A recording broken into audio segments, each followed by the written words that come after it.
เข้าทางลิเวอร์พูลอาร์เซนอลสะดุดซอแววต้องตั้งแถวตบมือรับแชมป์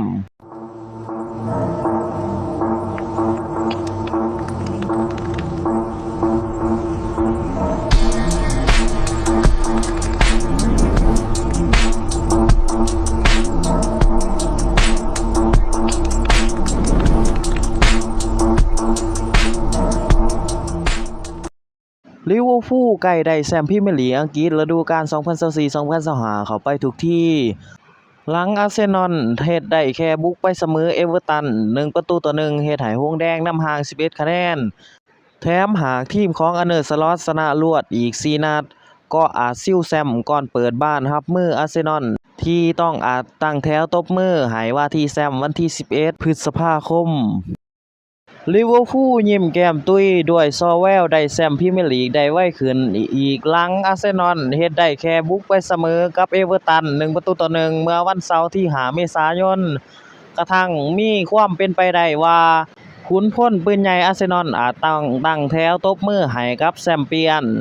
ลิเวอร์พูลจ่าฝูงพรีเมียร์ลีกได้ประโยชน์ล่วงหน้าก่อนลงสนามอาร์เซนอลบุกไปเก็บแค่แต้มเดียวในเกมเสมอกับเอเวอร์ตัน1-1กระทั่งต้องไล่หลังหงส์แดง11คะแนนแทนที่จะเป็น9คะแนนหากของจ่าฝูงสามารถได้ใช้ที่กูดิสันพาร์คได้จากกรณีดังกล่าวหมายความว่าอาร์เน สล็อตผู้จัดการทีมซาวดัสมีโอกาสพาทีมเข้าเส้นชัยเร็วขึ้นอีกหากพวกเขาสามารถเก็บได้อีกแค่11คะแนนจากโปรแกรมที่เหลือทั้งหมดแถมโอกาสอาจเปิดกว้างหลายขึ้นกว่านั้นก็เป็นไปได้เนื่องจากทีมของมิเกล อาร์เตตายังต้องทำศึกยูฟ่าแชมเปี้ยนลีกรอบ8ทีม2นัดกับแชมป์เก่าเรอัลมาดริดก็นั่นก็ดีในกรณีที่2ทีมนำจ่าฝูงของพรีเมียร์ลีกกำชัยชนะได้ทั้งหมดในเกมถัดจากไปนี้โอกาสที่ลิเวอร์พูลจะได้แชมป์ไปสดส้มเร็วที่สุดได้แก่นัดที่พวกเขาเปิดบ้านต้อนรับสเปอร์วันที่17เมษายนโดยทีมของอาร์เน สล็อตจะต้องไปบุกค่ำกับฟูลแลมในวันอาทิตย์นี้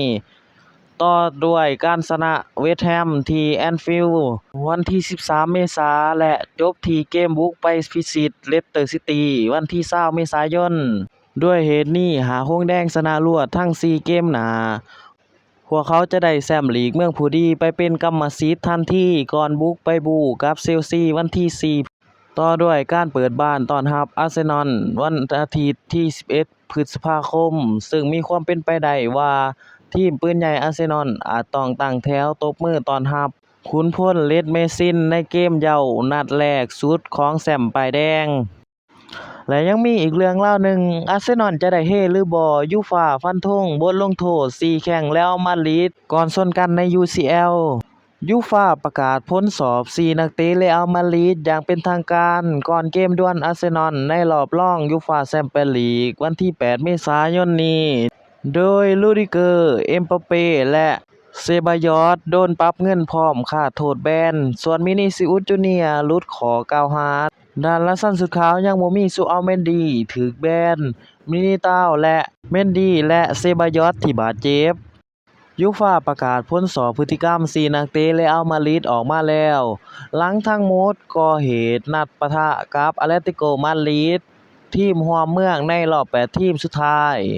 เรอัลมาดริดผ่านเข้ารอบตัดเชือกถ้วยยูฟ่าแชมเปี้ยนลีกที่พวกเขาเป็นแชมป์อยู่รอบูกับอาร์เซนอลหลังออกไปแพ้อาตเลติโกมาดริด1-0และเฮ็ดให้ทั้ง2ทีมเจ้ากัน2-2โดยสกอร์รวมทั้งดวลกันครบ120นาทีโดยละสันสุดขาวเป็นฝ่ายได้ใช้ในการดวลลูกโทษตัดสินก็นั่นก็ดีหลังเกมจบลง4นักเตะละสันสุดขาวได้ฉลองชัยชนะต่อหน้ากองเชียร์เจ้าบ้านด้วยพฤติกรรมที่บ่เหมาะสมและส่งผลให้สหพันธ์ฟุตบอลยุโรปหรือมีอีกชื่อว่ายูฟ่าประกาศสอบสวนอันโตนิโอ รูดิเกอร์ที่เฮ็ดท่าปาดคอและคิเลียน เอ็มบัปเป้ที่ใส่มือค้ำเป้ารวมทั้งวินิซิอุสจูเนียร์และดานี เซบายอสซึ่งบ่มีชื่อติดโผเกมนี้ข้อหาต่อล้อต่อเถียงกับแฟนบอลทีมตรงข้าม กระทั่งล่าสุดยูฟ่าประกาศผลการตัดสินว่าทั้ง4จะบ่ได้รับโทษแบนในทันทีนอกจากโทษปรับเงินยกเว้นกองหน้าทีมชาติบราซิลที่บ่มีความผิดจากการสอบสวนโดยคณะกรรมการด้านวินัยของยูฟ่าที่มีต่อนักเตะเรอัลมาดริดอันโตนิโอ รูดิเกอร์ คิเลียน เอ็มบัปเป้ และดานี เซบายอสมีความผิดข้อหา 11.2 ยกเว้นวินิซิอุส จูเนียร์ ยูฟ่าเปิดเผยคณะกรรมการตัดสินใจปรับเงินนักเตะเรอัลมาดริดโดยอันโตนิโอ รูดิเกอร์ถูกปรับไป 40,000 ยูโรราวๆ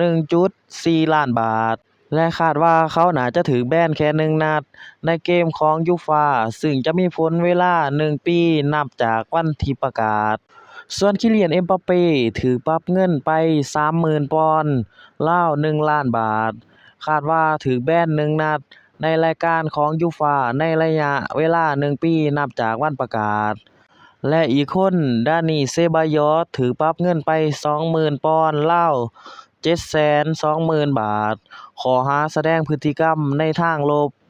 จะใดก็ตามแม้ทั้ง4คนจะได้ลงเล่นในเกมที่พบกับอาร์เซนอลในเกมแรกที่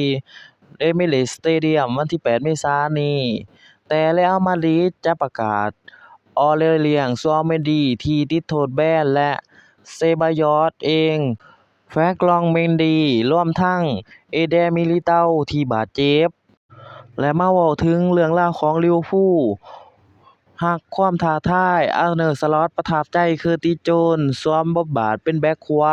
อาร์เน สล็อตเฮดโค้ชของลิเวอร์พูลสำลักความสุขกับฟอร์มการเล่นของเคอร์ติส โจนส์บ่หยุดนี่คือนักเตะที่พร้อมรับความท้าทายอยู่ตลอดเวลาและเป็นเรื่องที่ดีที่หงส์แดงมีนักเตะสารพัดประโยชน์แบบนี้อาร์เน สล็อตกุนซือชาวดัตช์ของลิเวอร์พูลกล่าวชื่นชมผลงานของเคอร์ติส โจนส์กองกลางสารพัดประโยชน์ที่สามารถเรียนรู้การเล่นในตำแหน่งใหม่ๆและพัฒนาตัวเองตลอดเวลาพร้อมระบุเป็นนักเตะที่ต้องการความท้าทายอยู่เสมอโจนส์ได้รับมอบหน้าที่ในตำแหน่งแบ็คขวาจำเป็นแทนที่เทรนต์ อเล็กซานเดอร์ อาร์โนลด์ที่อยู่ในช่วงพักฟื้นร่างกายจากอาการบาดเจ็บและนักเตะเฮ็ดผลงานได้อย่างโดดเด่นจนได้รับคำชื่นชมจากนักวิเคราะห์และชาว Walk the Corp ในเกม Merseyside Derby เฉือนชนะเอเวอร์ตัน 1-0 ที่แอนฟิลด์เมื่อวันพุธที่ผ่านมาโค้ชอาร์เน สล็อตยอมรับว่าประทับใจกับฟอร์มการเล่นของเคอร์ติส โจนส์พร้อมทั้งกล่าวยกย่องว่าเป็นนักเตะที่ต้องการความท้าทายอยู่เสมอมันเป็นเรื่องที่ดีที่มีนักเตะสารพัดประโยชน์ที่สามารถลงเล่นในตำแหน่งที่แตกต่างแน่นอนว่าเคอร์ติส โจนส์เป็นหนึ่งในนักเตะเหล่านั้นเขามีทักษะทางการเล่นป้องกันและบุกโจมตีถ้าเจ้ามอบความท้าทายให้เขาพร้อมที่จะรับความท้าทายและเมื่อวานเกมกับเอเวอร์ตันสำหรับเขาบ่แม่นตำแหน่งปกติที่เขาเล่นและนักเตะบางคนอยากเล่นในตำแหน่งที่ตัวเองถนัดแต่เคอร์ติส โจนส์ต้องการความท้าทายถ้าเจ้าบอกเขาว่าเขาสามารถก้าวขึ้นไปเป็นกองหน้าที่ดีที่สุดในอังกฤษได้เขาก็พร้อมที่จะรับความท้าทายนั้นมันเป็นเรื่องที่ดีที่มีเขาตอนนี้มันขึ้นอยู่กับเขาถ้าเราให้เขาลงเล่นวันอาทิตย์พบกับฟูลแลมแน่นอนว่า